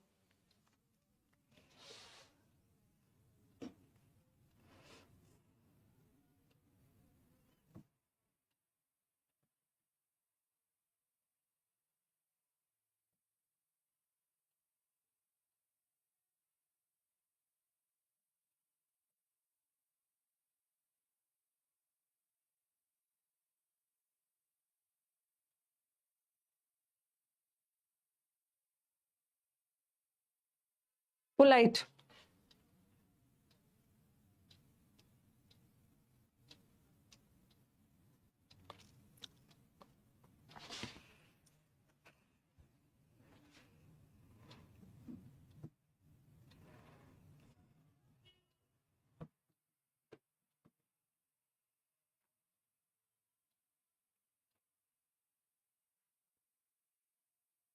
ये भी हो गया। Mangoes taste more sweetly than any other fruit. Mangoes का जो स्वाद होता है ना, ये बहुत मीठा होता है बाकी सारे फ्रूट्स, तो मैंगोज का स्वाद मीठा होता है। और ये स्वीटली तो एडवर्ब है, और मैंगोज नॉन लिविंग थिंग है। नॉन लिविंग थिंग तो कोई एक्शन नहीं करेगा, ये स्टेटिव वर्ब है, और स्टेटिव वर्ब अपने साथ एडवर्ब ना लेके एडजेक्टिव लेगा। अब मुझे स्वीट लेगा। अब मुझे बताओ कि स्वीट होगा या स्वीटर होगा। एडजेक्टिव थोड़ा बहुत तो आपको आइडिया होगा ना। Sweet, sweater, sweetest. स्वीट मतलब मीठा है, स्वीटर मतलब दो के बीच में मीठा, और स्वीटेस्ट से सबसे मीठा। अब आप बोलोगे मैम हर जगह तो आप स्वीटली काट के स्वीट लगा रहे थे, पर यहाँ पे दैन लगा है ना, कंपैरिजन हो रहा है। मैंगोज का कंपैरिजन बाकी सारे फलों से हो रहा है, तो हम स्वीट ना डाल के स्वीटर डाल दे, सिंस यहाँ पे कंपैरिजन हो रहा है। अरे स्टेटिव वर्ब किसी भी टेंस में हो सकता है। अरे वर्ब का किसी भी tense, stative verb, action verb किसी भी टेंस में कर सकते हो भाई। जैसे मैंने लिखा I know him, I know him stative verb है, प्रेजेंट टेंस में है। I knew him, I knew him, मैं उसको जानता था, ये भी स्टेटिव वर्ब है, ये पास्ट में है। जैसे जैसे एक्शन वर्ड का प्रेजेंट, पास्ट, फ्यूचर बनता है ना, स्टेटिव का भी बनता है। देखो मैंने लिखा ही इज गुड, गुड तो एडजेक्टिव है, यहाँ पे ये वर्ब है और स्टेटिव वर्ब है, प्रेजेंट टेंस है, इसी का मैं पास्ट बना देती हूँ, तो स्टेटिव वर्ब का पास्ट प्रेजेंट बनता है, बनता है, बनता है। स्वीटेस्ट इसलिए नहीं आएगा, दान लगा है। एक साइड में मैंगो है और एक साइड में सारे फ्रूट्स है, दान लगा है, तो कंपैरिजन हो रहा है ना। तो स्टेटिव वर्ब भी प्रेजेंट पास्ट हो सकता है। ओके देखो, ही हैज अ पेन, ये भी स्टेटिव वर्ब है, यहाँ पेन में कोई क्रिया नहीं हो रही है, हैज में, इसका पास्ट बना सकते हैं, ही हैड अ पेन। तो स्टेटिव वर्ब का भी पास्ट बनता है भाई, कोई भी वर्ड वर्ब है तो उसका पास्ट प्रेजेंट फ्यूचर तो बनेगा ना। ठीक है, मोर हटा दोगे, मोर हटा दे, सिंपली स्वीटर लगाएंगे, मोर भी हटेगा, सिंपली स्वीटर होगा। ईआर लगा के बन ही गया है तो फिर से मोर नहीं लगाना, नहीं नहीं मोर भी हटा देना। ओके मोर हटा देना। हाँ, जिसका ईआर लगा के बनता है ना, उसमें हम मोर नहीं लगाते हैं। जैसे स्वीटर है, ईआर लगा के बन गया, बेटर लग का ईआर लग गया, वाइजर का ईआर लगा के बनता है, तो हम मोर नहीं लगाएंगे। और जिसका नहीं बनता है, जैसे ब्यूटीफुल का ब्यूटीफुलर नहीं बनता है, तब हम वहां पे मोर लगाते हैं। इंटेलिजेंट का इंटेलिजेंटर नहीं बनता है, तब हम मोर लगाते हैं। बट यहाँ तो ईआर लगा के बन ही रहा है, मोर नहीं लगा, मोर मोर हटा देना। ठीक है, चलो नेक्स्ट।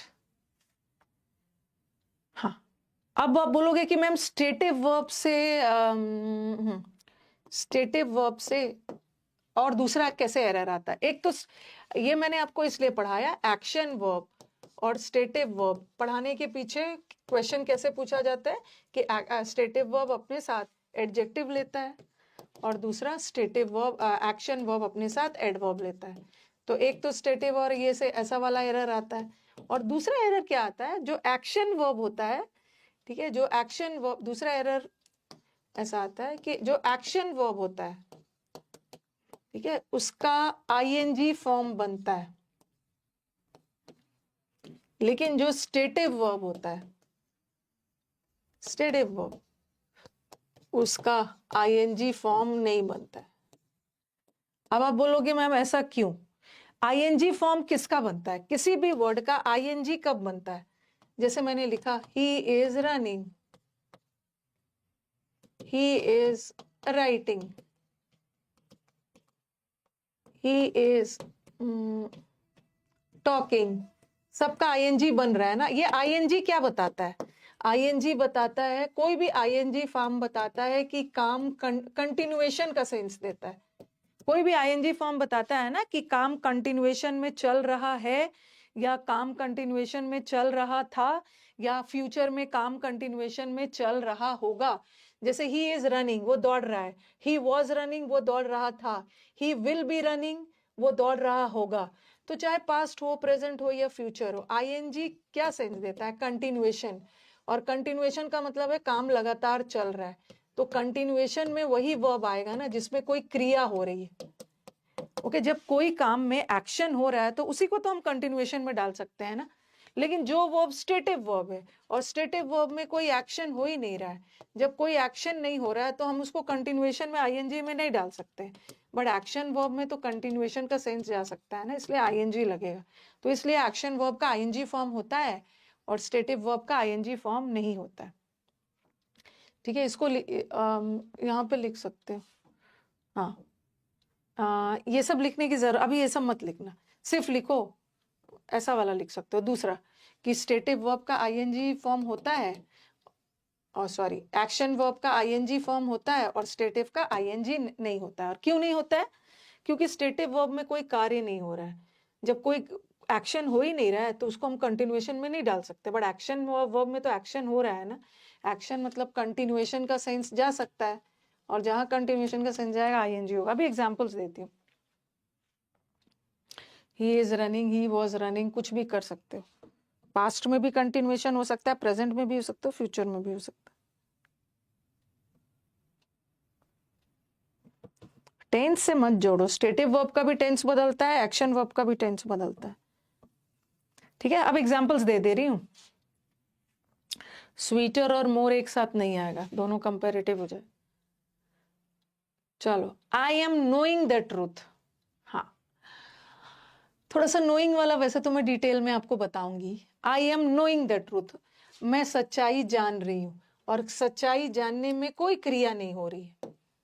ठीक है, सच्चाई जानने में कोई क्रिया नहीं हो रही है, तो नो स्टेटिव वर्ब है। यहाँ पे नोइंग वर्ब है, स्टेटिव वर्ब, और स्टेटिव वर्ब का आईएनजी होता ही नहीं है, तो आईएनजी हटेगा तो एम भी तो हटेगा, होगा क्या? I know the truth. याद रखना कि यहाँ का नोइंग वर्ब का काम कर रहा था, और कौन सा वर्ब का? स्टेटिव वर्ब का, और स्टेटिव वर्ब का आईएनजी नहीं बनता, आईएनजी हटेगा तो एम भी हट गया। अब आप मुझे बोलोगे ओके, अब आप बोलोगे कि मैम यहाँ का नोइंग को तो आपने गलत बता के नो कर दिया, बट यहाँ का नोइंग सही है। Knowing the pros and cons, okay, किसी चीज का एडवांटेज और डिसएडवांटेज जानने के बाद आपको प्रॉब्लम सॉल्व करने में हेल्प करेगा। तो अब आप बोलोगे कि मैम यहाँ का नोइंग सही क्यों है? वैसे मैं इसको आपको डिटेल में जब जीरेंट पढ़ाऊंगी तो पढ़ाऊंगी। देखो, यहाँ का नोइंग वर्ब था। अब आप बोलोगे मैम आपको कैसे पता कि यहाँ का नोइंग वर्ब था? जब भी सेंटेंस में आईएनजी के पहले इज आया, एम आया, आर आया, वॉज आया और वर आया, और उसके बाद आईएनजी आ रहा, he is playing, I am playing, they are playing, he was playing, they were playing, जब भी उसके बाद आईएनजी आएगा ना, इज एम आर के पहले, सॉरी, आईएनजी के पहले इज एम आर लगा हो, या इज एम आर के बाद कोई आईएनजी आ रहा है, तो वहां का आईएनजी वर्ब है, वर्ब है। तो यहाँ आईएनजी के पहले इज एम आर आ रहा है ना, एम आ रहा है, तो यहाँ का आईएनजी वर्ब है। और कैसा वाला वर्ब? Stative verb. किसी को सच्चाई जानने में कोई क्रिया नहीं हो रही है, और स्टेटिव वर्ब अपने साथ, यहाँ का डूइंग आईएनजी वर्ब था और स्टेटिव वर्ब था, तो ये अपने साथ आईएनजी नहीं लेगा, नो होगा। बट यहाँ का knowing is not a verb. अगर यहाँ का नोइंग वर्ब होता ना, तो उसके पहले कुछ इज एम आर लगता, बट यहाँ तो कुछ इज एम आर नहीं है। तो यहाँ का, अभी मैं आपको नेक्स्ट मतलब पढ़ाऊंगी आगे, यहाँ का आईएनजी वर्ब नहीं है, यहाँ का आईएनजी जीरेंड है। कभी कभी कोई आईएनजी वर्ड बगैर इज एम आर का आ गया तो वो वर्ब नहीं होता है। तो यहाँ तो ये रूल लगेगा ही नहीं, जब ये वर्ब नहीं है, स्टेटिव वर्ब है ही नहीं, तो इसका तब तो आईएनजी हो सकता है ना, ये जीरेंड है। और आगे मैं बताऊंगी जीरेंड क्या होता है। जीरेंड नाउन होता है, कभी कभी वर्ब का आईएनजी फॉर्म जीरेंड के रूप में नाउन का काम करता है। तो यहाँ का आईएनजी वर्ब नहीं है, वर्ब होता तब वो स्टेटिव वर्ब होता तब उसका आईएनजी नहीं लगता है, बट यहाँ तो वर्ब है ही नहीं, नाउन है, नाउन फॉर्म में आईएनजी लग सकता है। इसको मैं आपको डिटेल में पढ़ाऊंगी, ठीक है, जब जीरेंड पढ़ाऊंगी ना उसमें बताऊंगी। जैसे जैसे ऐसा एक और सेंटेंस लिखती, आफ्टर नोइंग दैट, रुको एक एग्जांपल देती हूँ।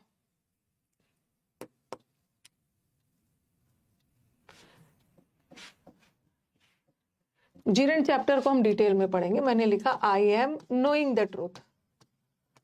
अभी जीरेंड नहीं भी समझ में आ रहा है, टेंशन मत लेना। अगर इज एम आर के बगैर आईएनजी आ रहा है तो वो आईएनजी वर्ब नहीं है, वो नाउन है, और नाउन फॉर्म में आईएनजी लग सकता है। आई एम नोइंग द ट्रूथ, और फिर मैंने लिखा आफ्टर knowing the truth.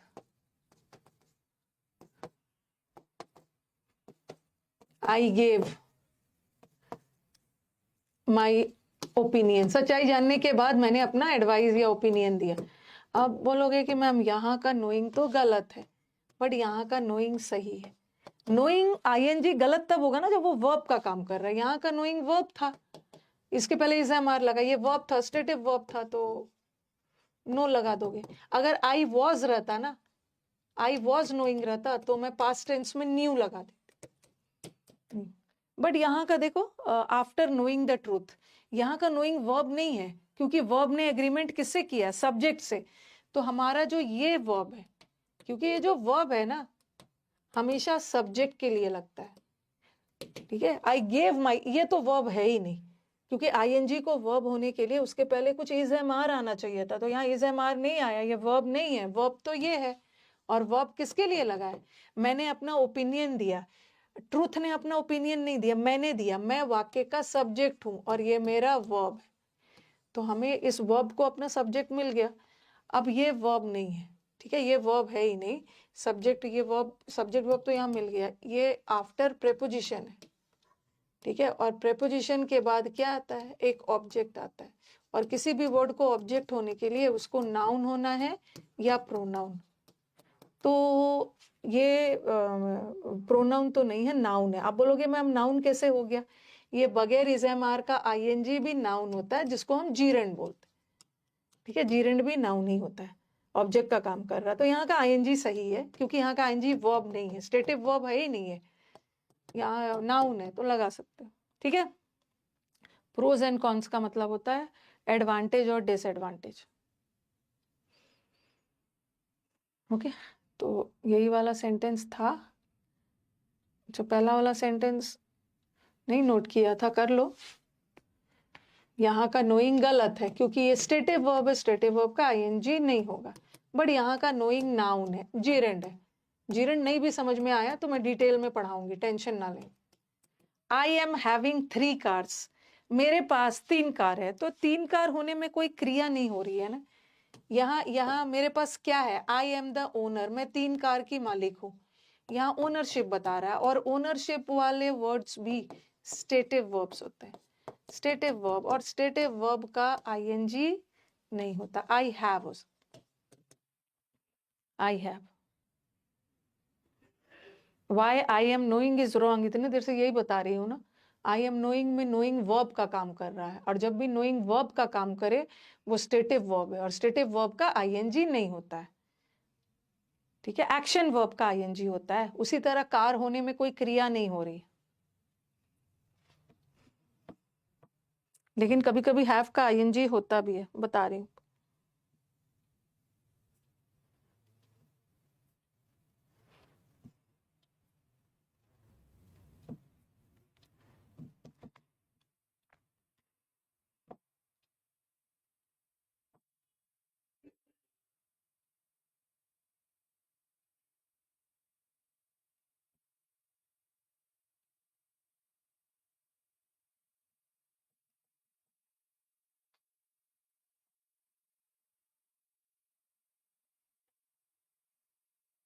लिख लिया इसको.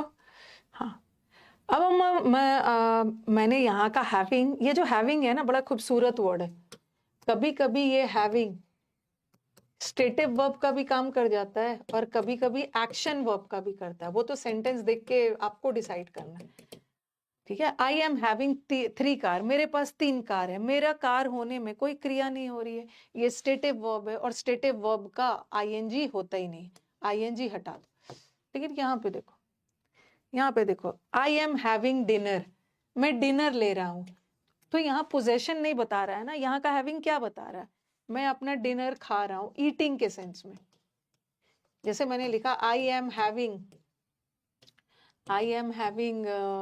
टी. ठीक है, तो यहाँ किस सेंस में? आई एम हैविंग टी का मतलब है कि मैं, ऊपर वाला भी सेंटेंस छोड़ देना, आई एम हैविंग टी. तो आई एम हैविंग 2 बुक्स, मेरे पास 2 किताब है. तो मेरा किताब होने में कोई क्रिया नहीं हो रहा, तो वहां आईएनजी मत लगाना. ओके, लेकिन यहाँ तो हैविंग का सेंस क्या जा रहा है? आप चाय पी रहे हो, पीने के सेंस में, और चाय वगैरह पीने में यहाँ का हैविंग एक्शन बता रहा है, और एक्शन वर्ब का तो आईएनजी होगा। उसी तरह आई एम हैविंग डिनर, यहाँ खाने के सेंस में, मेरे पास डिनर नहीं है, मैं डिनर खा रहा हूँ, तो यहाँ का हैविंग भी एक्शन वर्ब है, एक्शन वर्ब का आईएनजी होगा। He is having a meeting, उसका मीटिंग है, तो यहाँ भी मीटिंग में he is conducting a meeting, या वो मीटिंग अटेंड करने जा रहा है, तो यहाँ भी एक्शन हो रहा है ना। जब भी हैविंग पोजेशन के सेंस में वहां आईएनजी मत लगाना, लेकिन he is having a meeting, कल उसका मीटिंग होने वाला है, कल वो मीटिंग कंडक्ट कर रहा है, मीटिंग कंडक्ट करने में क्रिया होगी ना, कहीं मीटिंग के लिए जाओगे या कंडक्ट कर रहे हो, तो यहाँ का जो हैविंग है ना, जैसे मैंने लिखा ही इज हैविंग फीवर, तो यहाँ का हैविंग पोजेशन नहीं बता रहा, मालिकाना अधिकार नहीं है, यहाँ का सफरिंग, किसी चीज से आप ग्रसित हो, तो जहां सफरिंग का सेंस आए, खाने पीने का सेंस आए, कंडक्ट का सेंस आए, तो वहां तो एक्शन हो गया, वहां होगा, वहां होगा। इसको मैं और भी टेंस में डिटेल में पढ़ाऊंगी। ओके, तो हैविंग का सेंस देख लेना, जैसे मैंने लिखा ही इज हैविंग 2 बुक्स, उसके पास 2 किताब है। ही इज हैविंग 3 सन्स, उनके 3 बेटे हैं, उसके पास 3 बुक है, वो 3 बुक का मालिक है, तो यहाँ पे पोजेशन ओनरशिप बता रहा है। उसके 3 बेटे हैं, उसकी 3 बहनें हैं, यहाँ भी ओनरशिप बता रहा है। 3 बेटे का होना या 2 बुक का होना, इसमें कोई क्रिया नहीं हो रही है, तो यहाँ का हैविंग स्टेटिव वर्ब है, और स्टेटिव वर्ब का आईएनजी नहीं बनेगा। ही हैज, ठीक है, दे रहता तो हैव होता। अब आप बोलोगे मैम हैव क्यों नहीं लगा रहे हो? हैव इसलिए नहीं लगा रही हूँ ना क्योंकि ही है, ठीक है, ही है, ही, तो ही के साथ हैव नहीं लगता है ना, यहाँ भी ही हैज। तो जहां का हैविंग मालिकाना अधिकार, पोजेशन वगैरह बताए, वो स्टेटिव वर्ब है, आईएनजी मत लगाना। बट यहाँ तो आईएनजी का मतलब, हैविंग का मतलब ही अलग जा रहा है। सफर कर रहा है फीवर में, ही हाँ, अब देखो यहाँ पे देखो, he is seeing the movie, movie देख रहा है, किसी चीज को देखने में कोई क्रिया थोड़ी हो रही है, आप चुपचाप बैठ के मूवी देख रहे हो, तो सीइंग नहीं कर सकते हो, सी का आईएनजी नहीं होता है, या ही सीज द मूवी, या ही इज वॉचिंग कर सकते हो, वॉच का आईएनजी होता है, इसको मैं डिटेल में पढ़ाऊंगी, ठीक है। तो आप बोलोगे मैम यहाँ ही सीज द मूवी भी कर सकते हो या ही इज वॉचिंग भी कर सकते हो, लेकिन देखो ही इज यहाँ तो देखने के सेंस में, वो मूवी देख रहा है, देखने में कोई क्रिया नहीं हो रही है, ओके, आईएनजी लगा यहाँ नहीं लगेगा। लेकिन he is seeing the PM tomorrow, इसका मतलब क्या है? जैसे हम कभी कभी किसी को बोलते हैं ना सी you soon, C you soon का मतलब है कि मैं तुम्हें अगली बार देखूंगा नहीं, मैं मिलूंगा। He is seeing the PM tomorrow, यहाँ तो सीइंग देखने के सेंस में, और देखने में कोई क्रिया नहीं हो रही है, तो सी का आईएनजी मत बनाना, वॉच का आईएनजी बनता है, लेकिन यहाँ तो सीइंग का मीटिंग के सेंस में ना, कल वो पीएम से मिलने वाला है, मिलने में क्रिया होगी ना, जाएगा कहीं पे, मिलेगा, हाथ मिलाएगा, तो मीटिंग के सेंस में। और यहाँ भी सीइंग सही है, क्योंकि यहाँ सीइंग इज बिलीविंग, ये वर्ब है, वर्ब ने अपना एग्रीमेंट किससे किया है? सब्जेक्ट से। किसी भी वर्ड को सब्जेक्ट होने के लिए नाउन या प्रोनाउन, तो ये आईएनजी नाउन है जीरेंड के रूप में, जीरेंड भी तो नाउन है, और नाउन भी तो वाक्य का सब्जेक्ट बन सकता है। और यहाँ अब आप बोलोगे कि मैम आपने बोला है ना कि आईएनजी के साथ इज वगैरह आ गया तो मेन वर्ब है, मैंने आईएनजी के बाद नहीं बोला है, आईएनजी से पहले इज एम आर आ गया तब वो वर्ब है, और वो स्टेटिव वर्ब है, उसका आईएनजी नहीं होगा। लेकिन यहाँ तो आईएनजी के पहले नहीं आया ना, बाद में आया, तो ये जीरंडे होगा। अब आप बोलोगे कि मैम यहाँ भी तो इज एम आर आया है, यहाँ का सिंग भी तो वर्ब है, बट ये एक्शन वाला वर्ब है ना, एक्शन वाला वर्ब है, उसका आईएनजी बनेगा। यहाँ सीइंग का मतलब विजिटिंग के सेंस में, he is seeing the PM tomorrow, मतलब ही इज मीटिंग, कल वो पीएम से मिलने वाला है, ही इज विजिटिंग। इसको और भी टेंस में डिटेल में पढ़ाया जाएगा।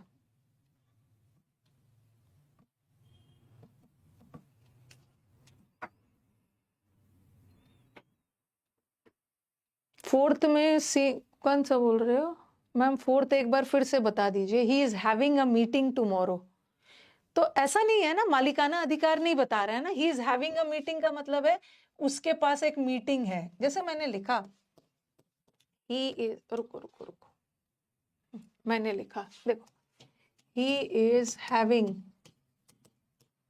a beautiful house, ठीक है, उसके पास एक सुंदर सा घर है। फिर मैंने लिखा he is having a meeting tomorrow, कल उसके यहाँ मालिकाना अधिकार नहीं बता रहा है ना, उसके पास एक मीटिंग है, या he is having tea। तो हैव का आईएनजी तब नहीं होगा ना जब वो ओनरशिप बताए। He is having a beautiful house, तो यहाँ पे वो एक ब्यूटीफुल हाउस का मालिक है, तो यहाँ पे वो क्या बता रहा है, यहाँ पे हैविंग ओनरशिप बता रहा है, ठीक है। और he is having a meeting, कल वो मीटिंग कंडक्ट करने वाला है, कल उसने एक मीटिंग का आयोजन किया है, या कल एक मीटिंग अटेंड करने वाला है, he is attending a meeting. और ही इज हैविंग टी का मतलब है पीने के सेंस। थोड़ा सेंटेंस देखो, he is having a beautiful type, उसके पास एक सुंदर घर है, तो यहाँ का हैविंग ओनरशिप बता रहा है ना, जहां मालिकाना अधिकार का सेंस आए वहां मत लगाना आइए। बट यहाँ मालिकाना अधिकार का सेंस नहीं आ रहा ना, मीटिंग अटेंड करने वाला है, मीटिंग कंडक्ट करेगा, जाएगा कहीं पे कंडक्ट करेगा, पीने में क्रिया हो रही है तो वहां लगा देना, ठीक है। मैं सब बताऊंगी, अभी मुझे थोड़ा सा टाइम दो। मैम लिसन का सॉरी, उसको कुछ चैप्टर हम टेंस के लिए भी छोड़ेंगे कि मैम सी का आईएनजी आपने नहीं किया, बट वॉच का आईएनजी बनता है, तो ये सब थोड़ा सा हम टेंस में बताऊंगी। अभी सब डिटेल में पढ़ाने लगूंगी ना तो लगेगा कि मैं टेंस चैप्टर पढ़ा रही।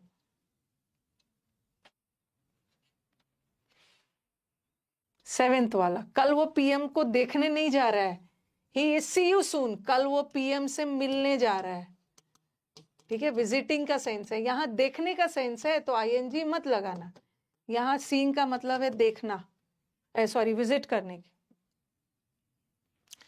चलो ये हो गया।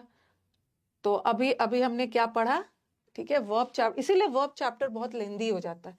आज पूरा क्लास हमें लग गया स्टेटिव वर्ब और एक्शन वर्ब पढ़ने में, और इससे कैसे कैसे एग्जाम में एरर आता है। स्टेटिव वर्ब एडजेक्टिव लेता है, एक्शन वर्ब एडवर्ब लेता है, स्टेटिव वर्ब का आईएनजी नहीं बनता है और एक्शन वर्ब का आईएनजी बनता है। ये कर लिया हमने।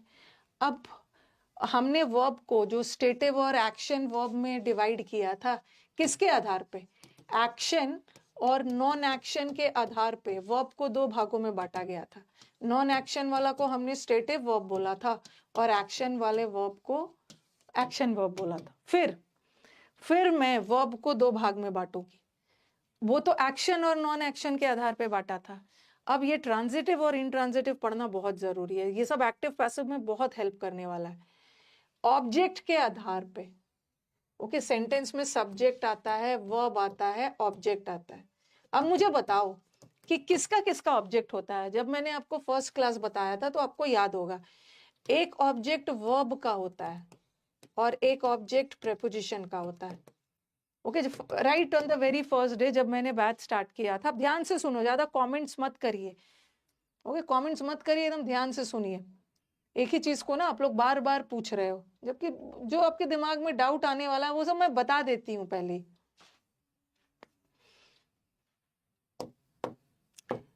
दो तरह का ऑब्जेक्ट होता है, जैसे मैंने लिखा ही गेव अ रिंग, फिर मैंने लिखा he gave me a ring, फिर लिखा मैंने, थोड़ा सा बता देती हूँ, he gave a ring to me. Object जो होता है या तो वर्ब का ऑब्जेक्ट होता है या तो प्रेपोजिशन का ऑब्जेक्ट है। तो इस सेंटेंस में देखो, ये सब्जेक्ट है, ये वर्ब है और ये ऑब्जेक्ट, फिर ये सब्जेक्ट है, ये वर्ब है। इस सेंटेंस में दो ऑब्जेक्ट है, उसने रिंग दिया और उसने मुझे रिंग दिया। तो यहाँ ये मैंने फर्स्ट डे बहुत डिटेल में पढ़ाया था ऑब्जेक्ट।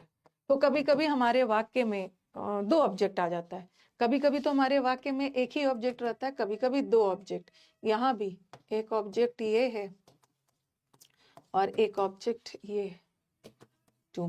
तो देखो ये जो ऑब्जेक्ट है ये किसका है, ये जो ऑब्जेक्ट है वर्ब का है, और ये ऑब्जेक्ट भी वर्ब ही का है। ये जो वर्ब है इसी का ऑब्जेक्ट है, और एक और ऑब्जेक्ट है। कभी कभी वर्ब के दो ऑब्जेक्ट होते हैं, कभी कभी वर्ब के एक ही ऑब्जेक्ट होते हैं। ये वाला ऑब्जेक्ट वर्ब के बाद आया है तो ये वर्ब का ऑब्जेक्ट है। यहाँ पे एक ही ऑब्जेक्ट है, उसने रिंग दिया बट उसने मुझे रिंग दिया, तो यहाँ पे दो ऑब्जेक्ट है। और दोनों ऑब्जेक्ट किसका है?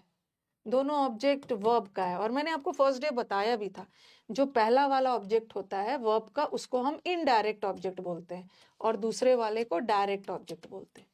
तो दो चीज का ऑब्जेक्ट होता है, एक ऑब्जेक्ट वर्ब का होता है और एक प्रेपोजिशन का। इन दोनों में तो कोई प्रेपोजिशन था ही नहीं। यहाँ पे वर्ब का एक ऑब्जेक्ट था, यहाँ पे वर्ब का दो ऑब्जेक्ट है। पहला वाला को इनडायरेक्ट बोलते हैं, दूसरा वाले को डायरेक्ट। अब यहाँ भी हमारा दो ऑब्जेक्ट है, यहाँ भी दो ऑब्जेक्ट आया है बट बीच में कोई प्रेपोजिशन नहीं आया, तो दोनों ऑब्जेक्ट वर्ब का है। बट यहाँ भी दो ऑब्जेक्ट आया है, ये वर्ब है, तो ये ऑब्जेक्ट, एक ऑब्जेक्ट वर्ब का है और ये प्रेपोजिशन है। और यहाँ पे दो ऑब्जेक्ट आया है, एक प्रेपोजिशन का होता है हु है और एक वर्ब का है। इतना पीटूंगी ना, अ रिंग तो सब्जेक्ट है। अ रिंग कहां से सब्जेक्ट हो गया?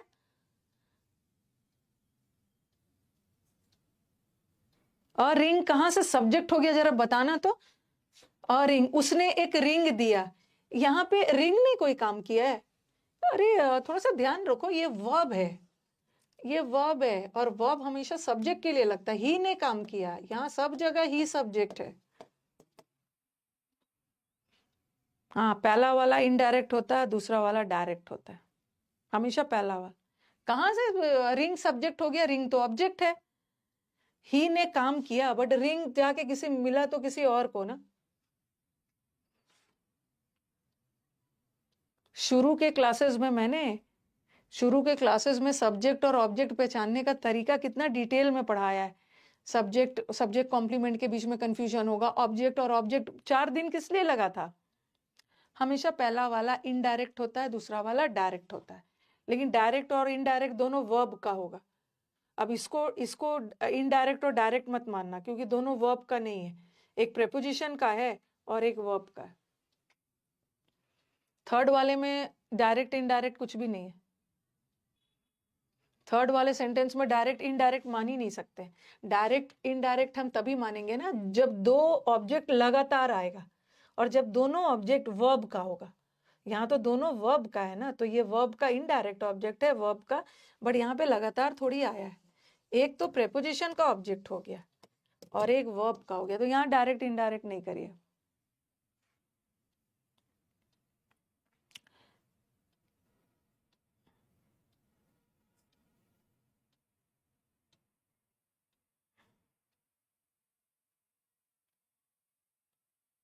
ओके, आगे बढ़े, आगे बढ़े। टू के प्रेपोजिशन के बाद वाला वो वर्ब का ऑब्जेक्ट थोड़ी है, प्रेपोजिशन का है। डायरेक्ट इनडायरेक्ट मतलब जो दो लगातार आ गया। सब बताते जा रही हूँ, सब बताते जा रही हूँ, फिर भी एक ही चीज को बार बार पूछ रहे हो। इतना दूर क्लियर है? हाँ, ज्यादा प्रोनाउन वोनाउन का ड्रामा मत करो, अपने से जो लॉजिक बना रहे हो ना, प्रोनाउन वाला इनडायरेक्ट होगा, नाउन वाला डायरेक्ट होगा। अरे अगर मैं राम लगा दो तो राम भी तो नाउन हो गया, तो हमारा इनडायरेक्ट नाउन भी हो सकता है, डायरेक्ट वाला भी नाउन हो सकता है। ओके, क्योंकि ऑब्जेक्ट चाहिए ना, ऑब्जेक्ट हमारा नाउन भी हो सकता है, प्रोनाउन भी हो सकता है।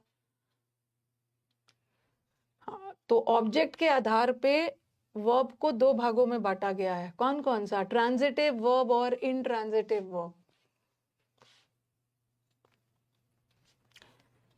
ऑब्जेक्ट के आधार पे, अभी तो मैंने स्टेटिव और एक्शन बताया, अब आ जाओ एक्शन। ये ऑब्जेक्ट के आधार पे वर्ब को दो भाग में बांटा गया। कौन कौन सा? एक है ट्रांजिटिव वर्ब। ट्रांजिटिव वर्ब को हम हिंदी में बोलते हैं सकर्मक क्रिया। अरे मतलब देख लेना हिंदी। और ये है अकर्मक क्रिया। ठीक है, सकर्मक क्रिया, अकर्मक क्रिया वो छोड़ो। ट्रांजिटिव वर्ब मतलब ट्रांसफर हो रहा है, ट्रांसफर। और इन का मतलब होता है नो।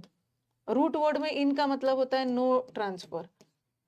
तो आप बोलोगे मैम ट्रांसफर और नो ऐसे क्यों याद दिला रहे हो कि ट्रांजिटिव वर्ब में ट्रांसफर होता है और इन का मतलब है नो, यहाँ पे ट्रांसफर नहीं हो रहा। तो ये ट्रांसफर का मतलब क्या हो रहा है? ट्रांजिटिव वर्ब्स वो वर्ब्स होते हैं जहां पर हमारा एक्शन जो है ये सब्जेक्ट से ट्रांसफर होके ऑब्जेक्ट पर जाता है। बीच में तो वर्ब रहेगा ही, मतलब यहाँ पे एक्शन ट्रांसफर हो रहा है, सब्जेक्ट ने कोई काम किया और उसका सब्जेक्ट के द्वारा कोई क्रिया की गई, बट उसका प्रभाव तो जाके ऑब्जेक्ट पे पड़ा, उसको हम बोलते हैं ट्रांजिटिव वर्ब। ऐसे याद रखो, ट्रांजिटिव का मतलब है ट्रांसफर हो रहा है, ट्रांसफर हो रहा है एक्शन सब्जेक्ट से ऑब्जेक्ट पे, काम सब्जेक्ट कर रहा है, प्रभाव जाके ऑब्जेक्ट पे पड़ रहा है। इसलिए ट्रांजिटिव वर्ब हमेशा अपने साथ एक ऑब्जेक्ट लेता है, नाउन या प्रोनाउन के रूप में। कोई भी वर्ड को ऑब्जेक्ट होने के लिए नाउन प्रोनाउन चाहिए। ओके, अब आ जाओ, इनट्रांजिटिव वर्ब में एक्शन ट्रांसफर नहीं हो रहा है। ऐसा नहीं है कि काम सब्जेक्ट कर रहा है और प्रभाव जाके ऑब्जेक्ट पे पड़ा, काम भी उसी ने किया और असर भी उसी पे पड़ा है। तो इनट्रांजिटिव वर्ब्स में एक्शन ट्रांसफर नहीं होता है सब्जेक्ट से ऑब्जेक्ट तक, इसीलिए ये अपने साथ ऑब्जेक्ट नहीं लेता। तो सिंपल लैंग्वेज में ट्रांजिटिव वर्ब अपने साथ ऑब्जेक्ट लेता है और इनट्रांजिटिव वर्ब अपने साथ ऑब्जेक्ट नहीं लेता है। क्यों? क्योंकि ट्रांजिटिव वर्ब में प्रभाव पड़ रहा है ऑब्जेक्ट पे, सब्जेक्ट से होकर ऑब्जेक्ट पे जा रहा है, बट यहाँ तो ट्रांसफर हो ही नहीं रहा है, एक्शन सब्जेक्ट तक ही सीमित रह जा रहा है, तो ये ऑब्जेक्ट नहीं लेगा। हैविंग का स्टेटिव वर्ब कब बनेगा? जब हैविंग खाने पीने फीवर वो सेंस में रहे तब बनेगा। इसको मैं डिटेल में पढ़ाऊंगी जब टेंस पढ़ाऊंगी ना, हैविंग वाला। इसको लिखिए, ऑब्जेक्ट के आधार पे वर्ब को दो भागों में बांटा गया, ट्रांजिटिव और इनट्रांजिटिव। ट्रांजिटिव वर्ब हमेशा अपने साथ ऑब्जेक्ट लेता है, और याद रखना कि कौन वाला ऑब्जेक्ट, वर्ब का ऑब्जेक्ट, क्योंकि वर्ब है, प्रेपोजिशन का ऑब्जेक्ट नहीं है, वर्ब का ऑब्जेक्ट, प्रेपोजिशन का ऑब्जेक्ट नहीं लेता, वर्ब का। चलो अब मैं आपको सेंटेंसेस देंगे and you have to identify. वैसे तो मैंने लिख ही दिया है यहाँ पे, क्या करूं अब, चलो छोड़ो। यहाँ पे ये देखो, stopped, this is a verb and this is also a verb, this is a verb and this is also a verb. Now we have to identify whether that particular word is a transitive verb or an intransitive verb. अभी लिखना नहीं है, पहले ध्यान से सुनिए। The driver stopped the train. काम किसने किया? ड्राइवर ने रोकने का काम किया, बट उसका प्रभाव पे जाके ट्रेन पे पड़ा ना, रुका ड्राइवर नहीं, रुका तो ट्रेन ना। तो यहाँ पे एक्शन ट्रांसफर हो रहा है ना, काम ड्राइवर ने किया बट उसका इफेक्ट जाके ट्रेन पे पड़ा, ड्राइवर खुद नहीं रुका, रुका तो ट्रेन। तो यहाँ पे एक्शन ट्रांसफर हो रहा है ना, यहाँ पे एक ऑब्जेक्ट है, एक्शन ट्रांसफर हो रहा है, ड्राइवर से एक्शन निकल के ट्रेन पे जाके प्रभाव पड़ा। तो ये वाला वर्ब अपने साथ एक ऑब्जेक्ट ले रहा है, क्योंकि प्रभाव ड्राइवर पे नहीं पड़ा, प्रभाव तो जाके ट्रेन पे पड़ा, रुका तो जाके ट्रेन ना। तो so this is a transitive verb. यहाँ का stopped is a transitive verb, it is taking an object because transitive verb takes an object. और किसी भी वर्ड को ऑब्जेक्ट होने के लिए नाउन या प्रोनाउन, और ट्रेन इज अ नाउन, इसके पहले द लगा, आर्टिकल लगा है, नाउन। ओके, अब आ जाओ, the driver stopped suddenly, driver अचानक से रुक गया।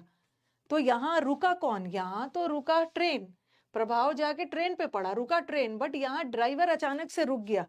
तो यहाँ तो प्रभाव किसी और चीज पे नहीं पड़ा ना, ड्राइवर पे ही पड़ा, ड्राइवर ही अचानक ने, ड्राइवर ने ही ब्रेक लगाया और ड्राइवर ही रुक गया। तो यहाँ का स्टॉप्ड ये भी वर्ब है। और सडनली क्या है? Suddenly is not a noun, suddenly is not an object, suddenly यहाँ का ऑब्जेक्ट नहीं है, क्योंकि किसी भी वर्ड को ऑब्जेक्ट होने के लिए नाउन या प्रोनाउन होना, बट सडनली नाउन प्रोनाउन नहीं है। सडनली किसकी विशेषता बता रहा है?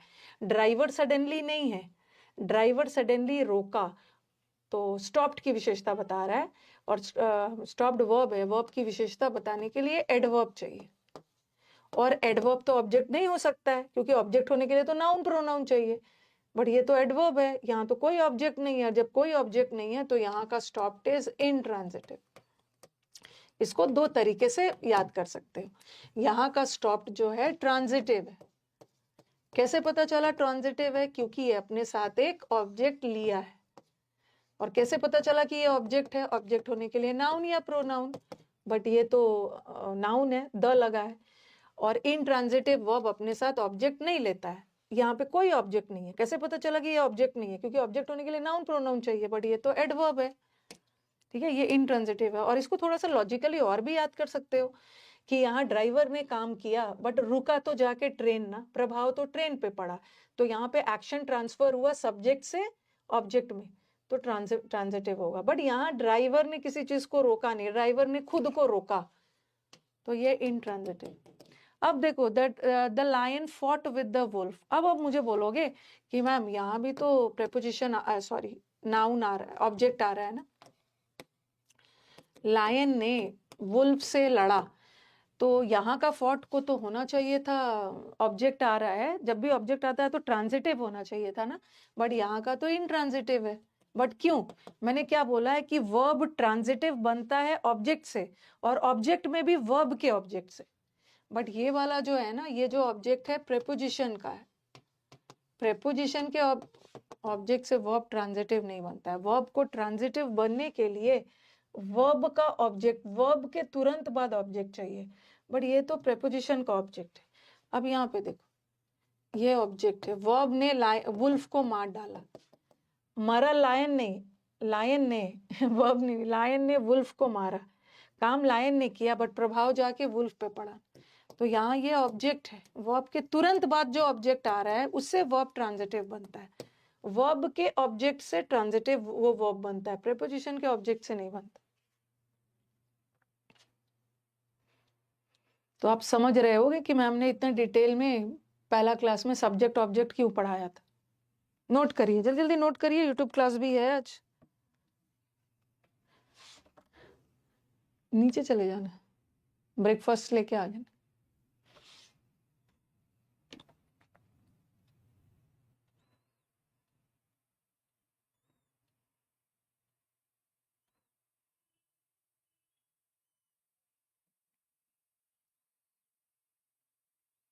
ओके, ये वाला बहुत जगह यूज होगा, ये एक्टिव पैसिव में भी यूज होगा, वॉइस पढ़ाऊंगी ना, एक्टिव पैसिव में भर भर के यूज होगा। जब मैं इन्फिनेटिव पढ़ाऊंगी, इन्फिनेटिव चैप्टर, वहां पे यूज होगा, इन्फिनेटिव में पढ़ाऊंगी, देखो ये ट्रांजिटिव वर्ब है, ये इंट्रांजिटिव है, ठीक है। और अब बताना, the sun rises in the east, ऐसा नहीं है कि सन कोई काम कर रहा है और प्रभाव जाके ईस्ट पे पड़ रहा है, तो ये प्रेपोजिशन है, और प्रेपोजिशन के बाद ऑब्जेक्ट आया है, बट प्रेपोजिशन के ऑब्जेक्ट से वर्ब ट्रांजिटिव थोड़ी बनता है, वर्ब को ट्रांजिटिव बनने के लिए वर्ब का ऑब्जेक्ट चाहिए, इसीलिए इंट्रांजिटिव है। सन खुद ही ईस्ट में राइज कर रहा है, ऐसा नहीं है कि सन ने कोई राइज किया और प्रभाव किसी और पे पड़ा। He presented a ring to her, देखो यहाँ पे दो ऑब्जेक्ट और यहाँ भी दो ऑब्जेक्ट, और यहाँ पे एक ऑब्जेक्ट है और यहाँ भी प्रेपोजिशन का एक ऑब्जेक्ट है, ये वाला प्रेपोजिशन का ऑब्जेक्ट है और ये वाला वर्ब का ऑब्जेक्ट है, और यहाँ पे दोनों वर्ब के बाद आया है ना, दोनों वर्ब के बाद आया, तो दोनों ऑब्जेक्ट वर्ब का है। ये भी कभी कभी वर्ब का दो ऑब्जेक्ट होता है, जब वर्ब का दो ऑब्जेक्ट होता है ना, तो उसको हम बोलते हैं डायट्रांजिटिव वर्ब, डायट्रांजिटिव वर्ब,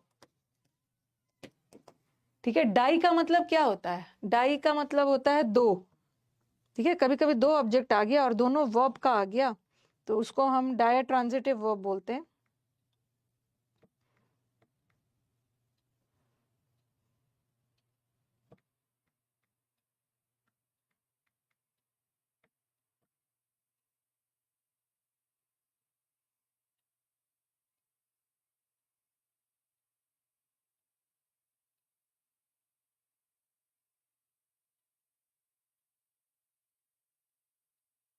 लिखते जाइए।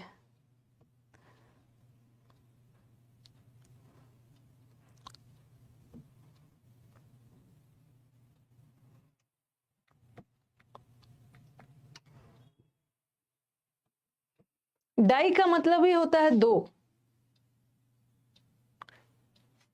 डाई का मतलब होता है दो, तो यहाँ दो ऑब्जेक्ट आ गया ना, नीचे वाले सेंटेंस में दो ऑब्जेक्ट आया, यहाँ भी एक ऑब्जेक्ट है और यहाँ भी ऑब्जेक्ट है, और वर्ब को ट्रांजिटिव बनाने सॉरी, वो वर्ब ट्रांजिटिव तभी बनेगा जब वर्ब का ऑब्जेक्ट आए, और यहाँ तो वर्ब के पास दो दो ऑब्जेक्ट आ रहा है, दो दो ऑब्जेक्ट आ रहा है तो डायट्रांजिटिव, या तो भर भर के ट्रांजिटिव है डायट्रांजिटिव। अब ये वाला देखो, अब बोलोगे कि मैम इसको डायट्रांजिटिव नहीं बोल सकते क्योंकि दो ऑब्जेक्ट आया है, अलग अलग है, अलग अलग है, ये एक वर्ब का है और एक प्रेपोजिशन का है, बट वर्ब का एक ऑब्जेक्ट है ना, तो यहाँ का यहाँ भी ट्रांजिटिव हो। अगर अकेला प्रेपोजिशन का होता तो मैं इनट्रांजिटिव मानती, बट यहाँ तो एक वर्ब का भी है और एक प्रेपोजिशन का भी, तो वर्ब का तो है ही ट्रांजिटिव। ये यहीं तक रहने देते हैं।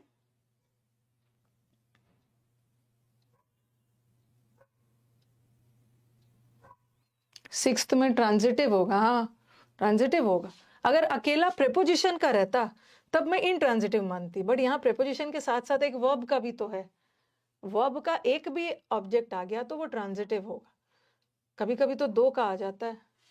ओके, तो यहीं पे एंड करते हैं, कल करेंगे, ऑलरेडी टाइम हो गया है।